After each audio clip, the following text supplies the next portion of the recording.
Salut toi, moi c'est Maël, bienvenue dans cette nouvelle vidéo, bienvenue sur ma chaîne. Aujourd'hui, c'est un vlog lecture assez particulier puisque dans ce vlog lecture, je ne vais te parler que d'une seule saga. Une saga de 6 volumes, et de toute façon tu l'auras vu dans le titre. Ce n'est pas n'importe quelle saga, parce que c'est la saga dont tout le monde parle en ce moment, c'est Blackwater. Une saga en 6 volumes de Michael McDowell, publiée aux éditions Monsieur Toussaint l'Ouverture, avec ces magnifiques couvertures qui attirent l'œil, qui sont vraiment sublimes. Voilà, je voulais faire ce vlog lecture sur cette saga qui m'intéresse, que j'avais très hâte en fait qu'elle sorte en France. J'avais très hâte aussi de découvrir la plume de Michael McDowell parce que c'est un auteur que j'avais envie de lire depuis pas mal de temps. C'est un des grands auteurs du genre fantastique et horrifique américain des années 80. À peu près dans la même veine que Stephen King d'ailleurs. Ils étaient très amis tous les deux, Stephen King et lui, parce que c'est la femme de Stephen King qui va notamment finir un des livres posthumes de Michael McDowell, puisque hélas Michael McDowell est mort du sida. Voilà. Il était atteint du sida et il était homosexuel aussi et malheureusement il est mort dans les années 90. J'avais vraiment à cœur de le lire auparavant et c'est pour ça aussi que je voulais faire une vidéo dédiée à ma lecture de cette saga. Je pense que je serai pas le seul à le faire d'ailleurs. Je suis sûr qu'il y a déjà des vidéos sur cette saga, des vidéos d'avis et de vlog lecture et tout ça. Donc je suis désolé aussi d'en rajouter. Évidemment, parce que tout le monde en parle de ce livre, que certainement que vous avez déjà pu voir cette saga, soit sur Instagram, soit sur YouTube, enfin en tout cas sur les réseaux sociaux, parce que énormément de personnes en parlent. Et j'avoue que moi, j'ai vraiment fui toutes les vidéos qui en parlaient comme la peste. J'ai tout fait pour éviter d'en entendre parler, pour pas justement que ça ait une incidence sur mon propre avis personnel. Et puis la question n'est pas de savoir non plus si c'est une saga surcotée ou sous-cotée. Enfin, je vais pas répondre à cette question dans cette vidéo. Enfin, je veux dire, moi je lis pas cette saga par rapport aux autres, quoi. Je la lis vraiment pour moi et seulement pour moi. Et si je l'aime, tant mieux. Si je l'aime pas, c'est pas grave. Mais de là à dire surcoté, sous-côté, voilà. Enfin, tout ça pour dire que je l'ai pas acheté parce que tout le monde en parlait. Même si tout le monde en parle aujourd'hui, c'est pas le cas pour moi. C'était vraiment une saga et un auteur que j'avais envie de découvrir depuis pas mal de temps. Donc j'ai lu le premier tome. Je l'ai lu très très vite. C'est vrai que c'est une écriture qui est très fluide, qui n'est pas non plus une écriture facile dans le sens, on n'est pas non plus dans un livre page turner avec un style page turner. Au contraire, je trouve que c'est une écriture qui est très bien développée, qui est même assez sensible. Il y a vraiment une grande sensibilité, je trouve, dans l'écriture de Michael McDowell. J'ai beaucoup aimé en fait son écriture, son style, que ça soit dans les dialogues et dans les descriptions. Alors pour l'histoire, si vous le savez pas toujours, ça se passe dans les années 20. Donc on est dans le sud des États-Unis, on est dans une petite ville, Perdido. C'est une petite ville qui est séparée par plusieurs rivières, notamment la rivière Blackwater et une autre rivière. On ouvre ce livre-là, il s'est passé une grande crue qui a totalement dévasté toute la ville et qui a forcé les habitants à se réfugier pendant un temps, le temps que la rivière décroît. Et c'est vraiment le commencement de pas mal de bouleversements dans la ville, puisque à ce même moment-là, une femme rousse va faire son apparition dans la ville. Son arrivée va complètement tout chambouler. Tout chambouler dans les relations des habitants entre eux, même qu'une famille va avoir entre les différents personnages de la même famille. Donc tous les liens en fait vont se retrouver complètement bouleversés par cette apparition de cette femme qui est vraiment une femme très étrange, mystérieuse. On ne sait pas trop ce qu'elle incarne, mais c'est une femme très très très bizarre et on sent d'ailleurs qu'elle est vraiment liée à la rivière Blackwater et à cette ville Perdido. Donc au fur et à mesure, elle va commencer à s'immiscer dans la famille Cascade. Voilà, il va y avoir aussi des enjeux dans cette famille-là. et elle va commencer à prendre vraiment une place de plus en plus importante. Donc il va y avoir une rivalité entre elle et la mère qui s'appelle Mary Love. Elle va s'amouracher du coup du fils. Voilà, on va suivre ça au fur et à mesure du temps, au fur et à mesure des années même. Voilà, donc elle va commencer à s'installer dans cette ville en tant que professeure. Il va y avoir aussi des phénomènes très étranges, puisqu'il va y avoir des meurtres, des disparitions et tout ça. Donc on est vraiment dans une ambiance très fantastique. Beaucoup plus fantastique qu'horrifique d'ailleurs, même s'il y a des scènes qui sont quand même assez glaçantes, mais c'est pas non plus de l'horreur pure et dure. C'est vraiment un horreur due à l'ambiance générale de ce livre, parce que c'est une ambiance très noire, clair-obscur, il y a du brouillard, on sent vraiment toute la puanteur aussi de cette ville. C'est vraiment quelque chose d'assez noir. Je sais pas pourquoi, mais quand je lis ce roman, j'ai l'impression de tout voir en couleur un peu sépia. Dans cette ambiance-là, tu vois, je sais pas si c'est très clair ce que je veux dire, mais peu éclairé, enfin, une ambiance vraiment très fantastique, limite gothique, voilà, c'est ça. C'est captivant. C'est captivant, moi franchement j'ai bien aimé ce premier volume. Ça n'a pas non plus été une claque, hein. On est vraiment, je pense, dans les prémices de ce qui nous attend par la suite dans les autres volumes, mais ça se lit très bien. Et surtout les actions s'enchaînent.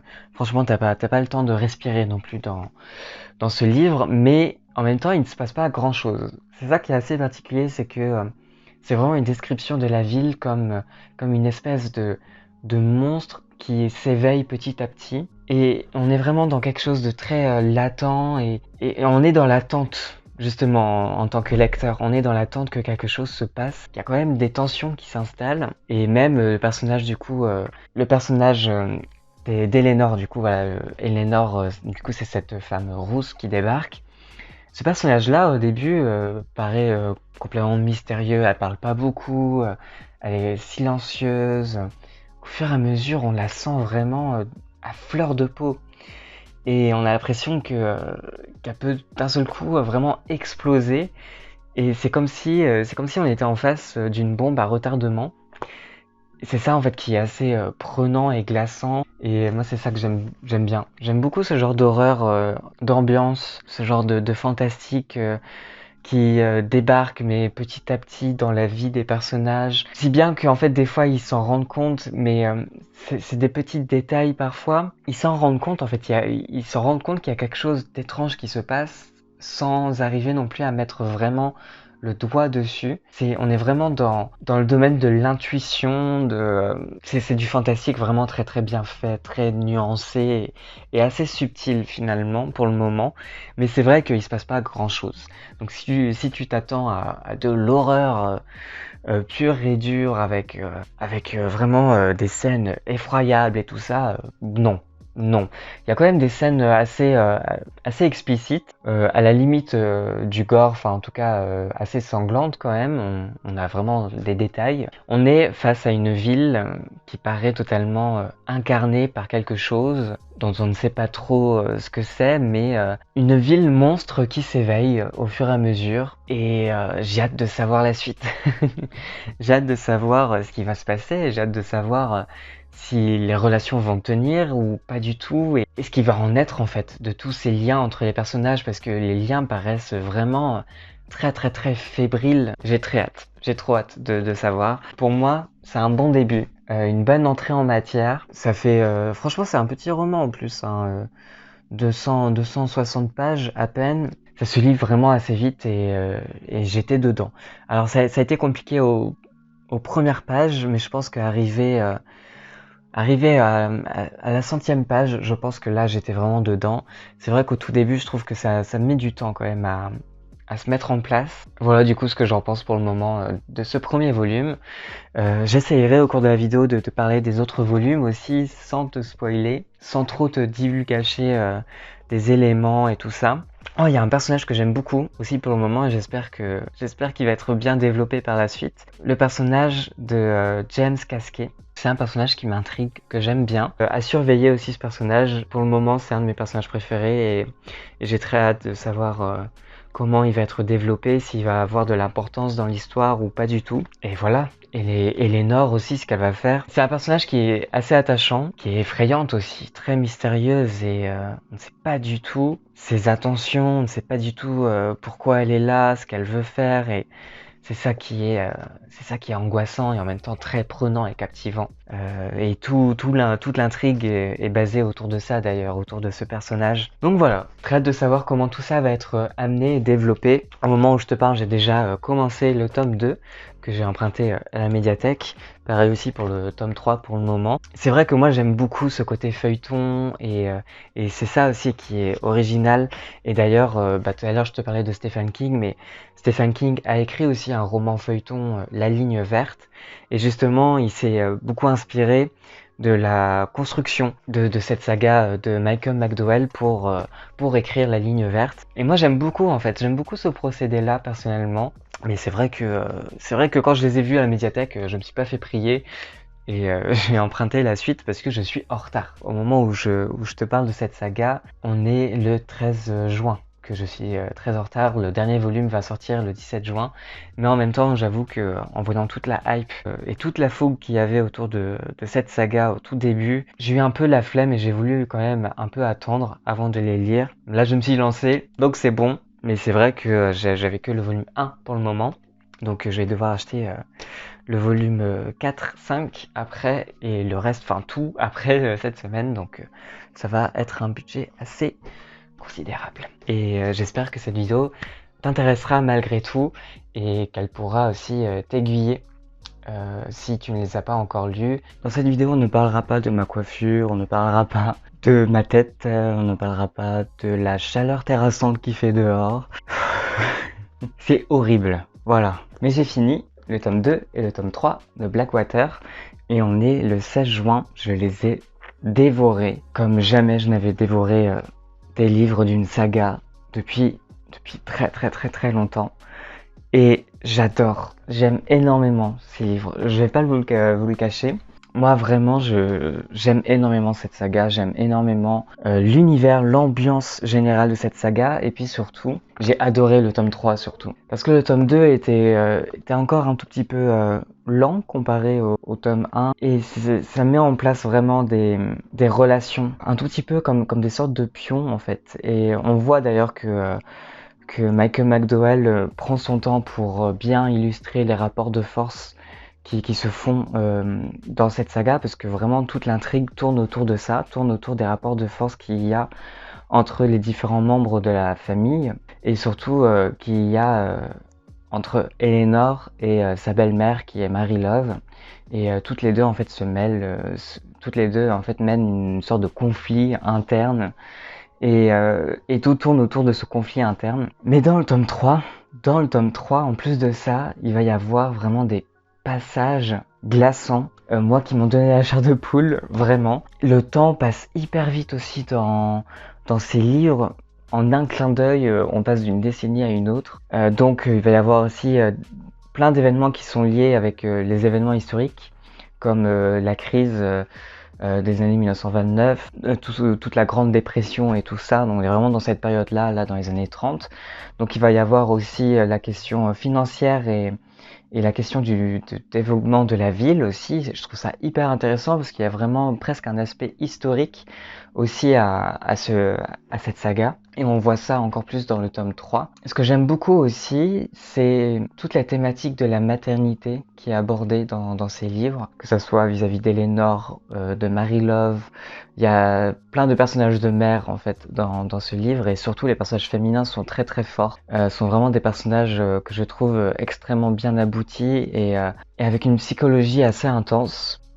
Maternité, paternité aussi avec le personnage de James qui pareil aussi est toujours décrit sous le sceau de la féminité, c'est comme ça, c'est l'expression qui est utilisée. Et on voit d'ailleurs que qu'il y a vraiment aussi une description très presque réaliste des différents rôles que tiennent les femmes et les hommes dans la ville de Perdido, qui est vraiment des rôles presque assignés. Et il y a aussi vraiment l'aspect très social du racisme de l'époque, dans les années 20-30, et aussi des différents rapports de force qui se font entre les personnes riches et les personnes pauvres et les autres habitants de Perdido. Et on est toujours encore un peu inquiet. Il y a vraiment cette espèce d'inquiétude dans les intentions d'Elénore, parce que vraiment, il y a toujours un grand mystère autour d'elle, et ça devient de plus en plus angoissant et de plus en plus glaçant, parce que vraiment, on ne sait pas du tout de quoi elle est capable. Et malgré tout, ça reste un personnage extrêmement attachant, parce que elle a quand même des valeurs. Ce personnage qui pourrait être des valeurs bienfaisantes, et finalement ça se retourne toujours.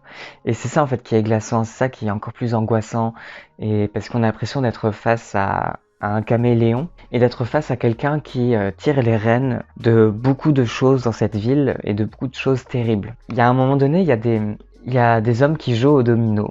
C'est pas une scène vraiment marquante, mais c'est un petit détail. Et quand j'ai eu cette scène, je me suis dit, mais en fait, c'est presque ça, en fait. Cette ville, c'est comme si c'était un jeu de domino.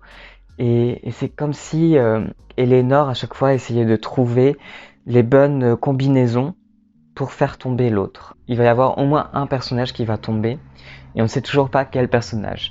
Et au fur et à mesure, on commence à savoir, et c'est là que l'angoisse monte, et c'est là que ça donne des scènes spectaculaires, gore et très explicites, et en soi assez angoissantes. Voilà, assez marquantes. Des scènes vraiment très marquantes sur ce point-là. Mais vraiment, ce tome 3, c'est un chef-d'œuvre. Il est excellent, ce tome 3. Il faut vraiment s'accrocher, je pense, voilà, du tome 1, 2 jusqu'à ce tome 3. Parce que il se passe énormément de choses dans ce tome, et les personnages grandissent encore, sont encore développés. Puis on grandit avec eux, on voit vraiment toute l'évolution. Ce qui est très bien marqué aussi, c'est vraiment l'évolution du temps, le marquage du temps.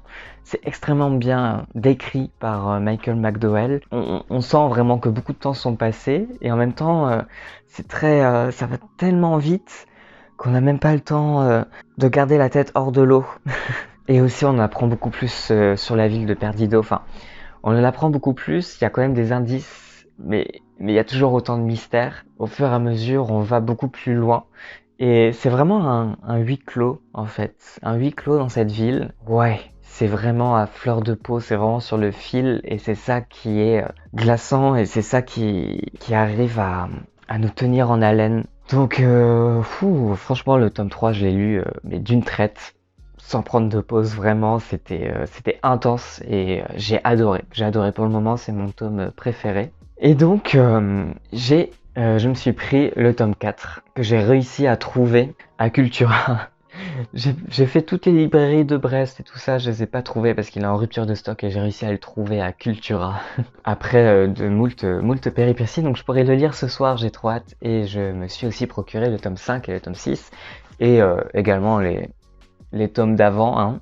Je me suis acheté parce qu'en fait, à chaque fois que je finis un tome, j'ai presque envie de le relire pour essayer de comprendre chaque détail et tout ça. Je suis fan, en fait, je suis clairement fan là de cette saga, et je suis vraiment désolé d'en rajouter encore sur cette saga, parce que je sais qu'on la voit partout, je sais qu'il y a des avis extrêmement positifs, des avis un peu plus mitigés, et tout le monde parle de cette saga. Du coup, moi j'arrive et je me dis, mais qu'est-ce que je peux apporter de plus? Mais sur cette chaîne, je parle de toutes mes lectures, et ça me tient vraiment à cœur aussi de parler de cette saga. C'est vraiment une lecture importante pour moi cette année, je pense. J'ai trop hâte de lire la suite, j'ai trop hâte de finir cette saga, de voir comment ça va se finir. Ce qui est assez étonnant aussi, c'est que chaque tome fait à peu près entre 240, 260 pages, 250 pages. Je sais pas, j'adore. Voilà, j'aime beaucoup. Donc voilà, je te retrouve quand j'aurai fini le tome 4. J'ai fini le tome 4.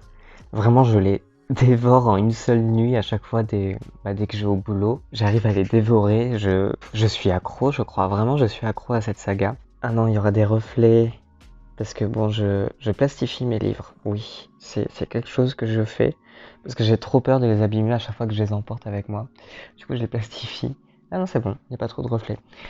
Ce tome 4, il était moins intense que le tome 3. J'ai vraiment l'impression que là, c'est un second cycle qui s'ouvre avec ce tome 4 et qui va se poursuivre dans le tome 5 et le tome 6 jusqu'à la fin. Je me suis fait une réflexion en lisant ce tome par rapport à justement à la rivière et à ce que ça pouvait représenter dans l'univers global de ce livre, parce que dans ce tome 4, il va y avoir beaucoup de changements, énormément de changements. Le secret d'Elénor commence un tout petit peu à être mis en danger à cause de quelque chose qui va se survenir à cause d'un événement qui va révéler quelque chose à une de ces personnes. C'est trop compliqué de parler des livres, des suites de sagas sans spoiler. On est donc dans la période de la Seconde Guerre mondiale à ce moment-là. Donc il va y avoir Perdido est une ville qui commence à accueillir énormément de soldats et tout ça, donc c'est vraiment aussi une autre ambiance qui s'installe.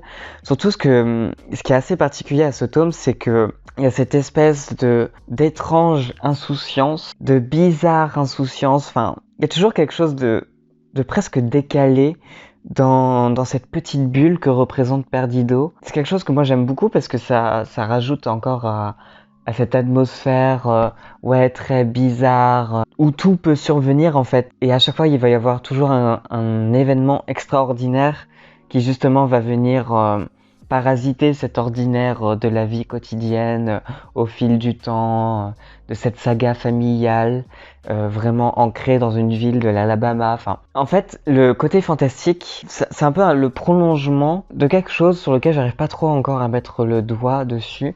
On est vraiment aussi dans... Ça, c'est vrai que j'ai oublié de le dire, mais je pense que vous êtes rendu compte au fur et à mesure de la vidéo, mais les femmes ont vraiment le pouvoir dans cette ville, même si elles laissent en fait le pouvoir apparent aux hommes. C'est elles vraiment qui dirigent les reines et tout ça.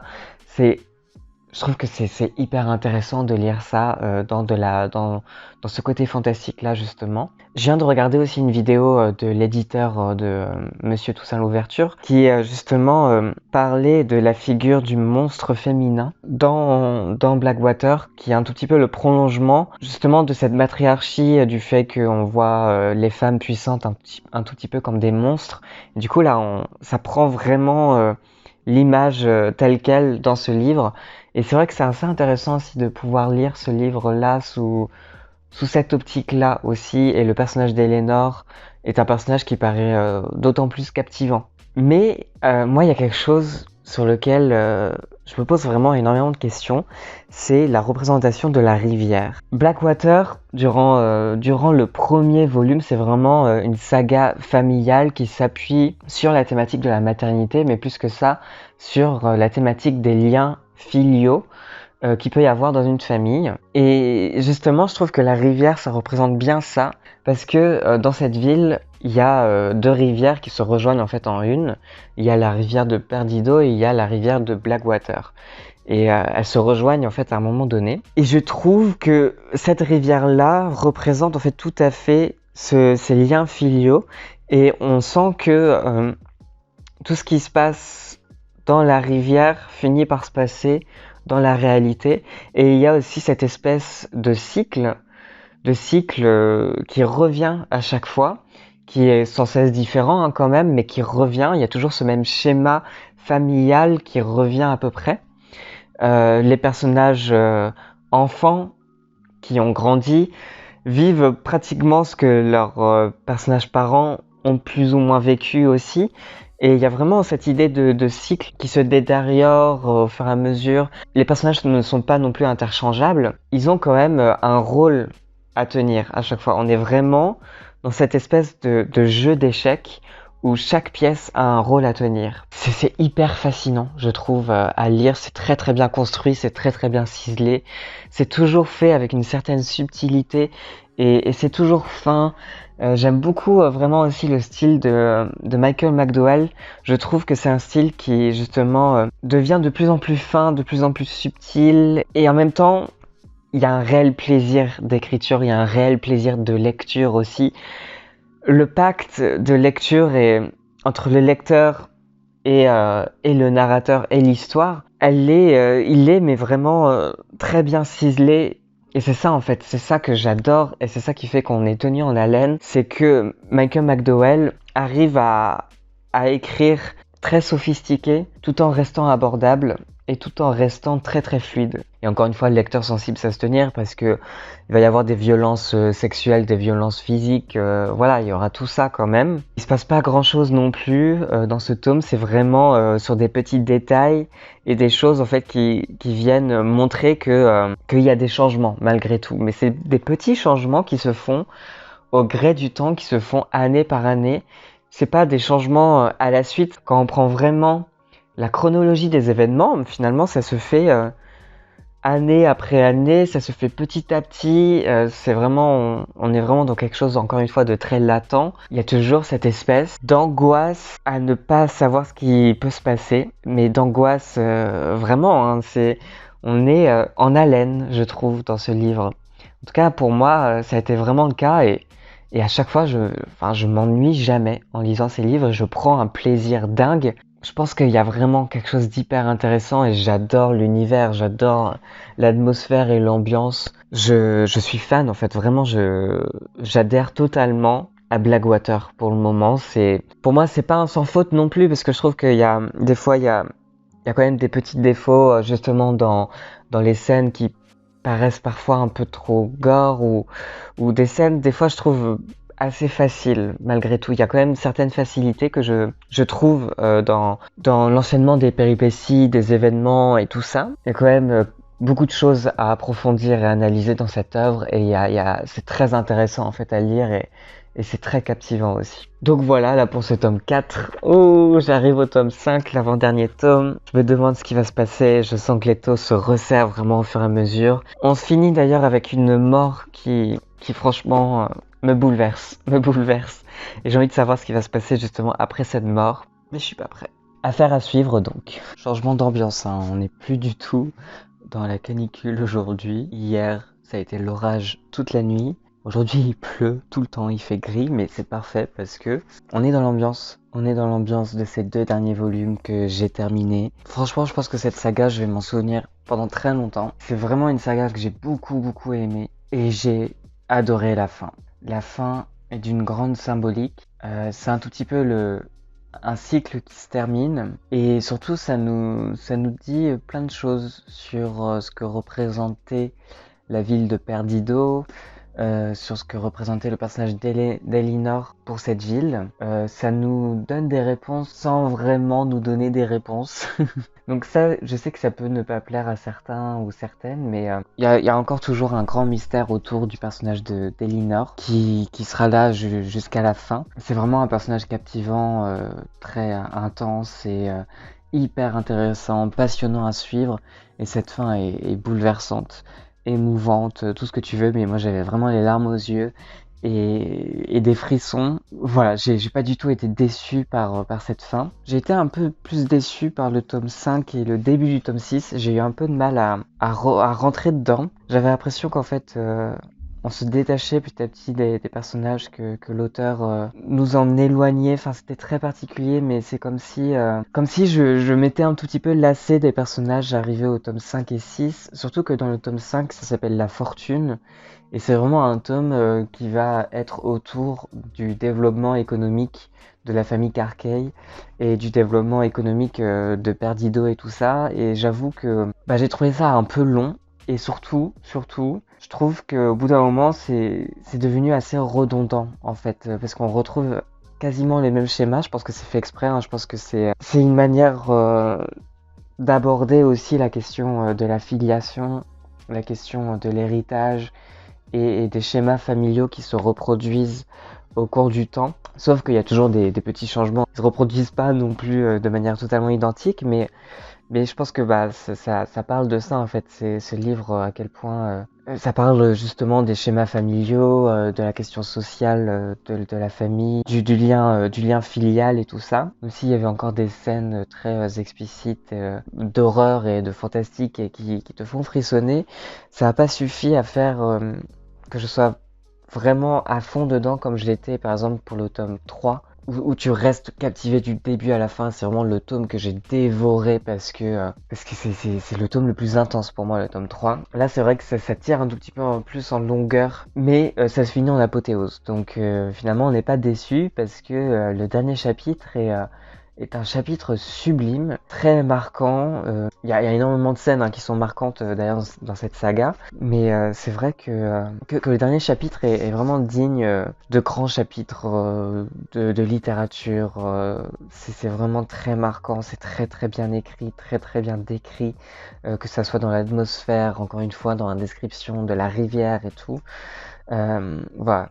Et c'est vrai que par contre on est complètement immergé, j'ai envie de dire, dans la ville de Perdido, quoi. On a l'impression d'y être, on a l'impression de faire partie de la famille, même si le temps nous échappe, même si il y a des nouveaux personnages à chaque fois, à chaque tome, même si il y a la question aussi du deuil qui est porté vers la fin. Qu'il y a des personnages qu'on aime beaucoup, qu'on finit par perdre. C'est pire que Game of Thrones en fait cette saga, parce que à chaque tome, t'es sûr de perdre au moins un personnage pour lequel tu t'es plus ou moins attaché. Et c'est vrai que là, par contre, les morts s'enchaînent dans ces 2 derniers volumes. Et j'avoue que ça a peut-être un tout petit peu participé d'ailleurs à cette forme de redondance, parce que les morts s'enchaînent et des fois, je trouve que c'était un peu gratuit, quoi. C'est vraiment le gros bémol que j'aurais eu pendant toute ma lecture de cette saga, c'est que parfois, je trouve qu'il y a pas mal de facilité narrative et que parfois Michael McDowell s'appuyait beaucoup sur le fait que le temps passe extrêmement vite pour nous faire comprendre des choses et des choses qui se sont produites,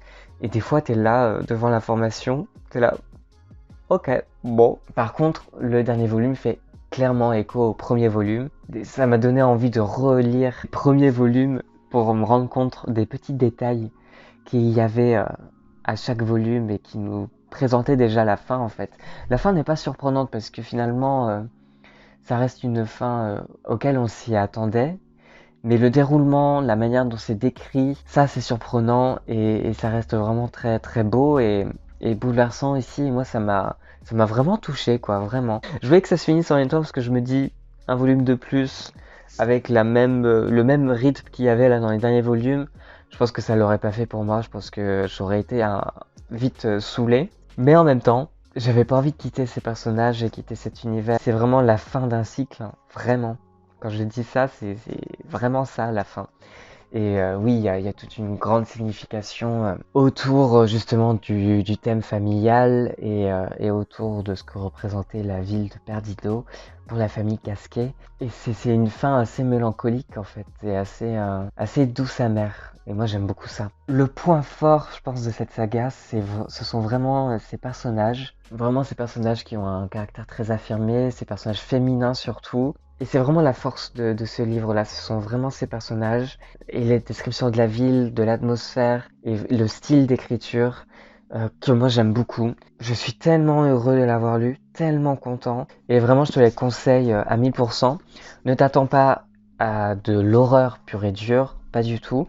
Il y a des petits moments frissonnants, mais ça reste très accessible pour la plupart des gens. Et je pense que d'ailleurs c'était une volonté de Michael McDowell que ces livres soient lus par le plus grand nombre et que ça puisse toucher le plus grand nombre, et c'est le cas. C'est une saga familiale teintée de fantastique. Moi je pense que je présenterai plutôt cette saga-là comme ça. On n'est pas dans de l'horreur pure et dure, clairement pas. On est vraiment dans du fantastique et une grande saga familiale qui va s'étendre sur plusieurs décennies. Voilà du coup pour cette vidéo, j'espère qu'elle t'aura plu, j'espère qu'elle aura pu t'éclairer un tout petit peu sur cette saga, si tu hésitais encore à la lire, peut-être à cause de justement de la hype qu'il y a eu autour et tout ça, que tu t'es dit bon bah à quoi bon. Mais vraiment, en fait, je réponds à la question de la vidéo, est-ce qu'il faut lire Blackwater? Oui, il faut lire Blackwater, tu ne perdras pas ton temps. Ça reste vraiment une saga géniale que j'ai beaucoup aimé, en tout cas personnellement, qui est aussi très intéressante dans le traitement de la thématique de la famille, des liens filiaux, et dans la thématique aussi d'une société matriarcale et tout ça. Enfin, ça reste très riche en fait, très intéressant. Voilà, ça sera tout du coup pour cette vidéo, j'espère qu'elle t'aura plu. N'hésite pas à venir réagir en commentaire, surtout si tu as lu aussi Blackwater. Et voilà, bah sur ce, je te dis à la prochaine, toujours sur ma chaîne. Allez, salut!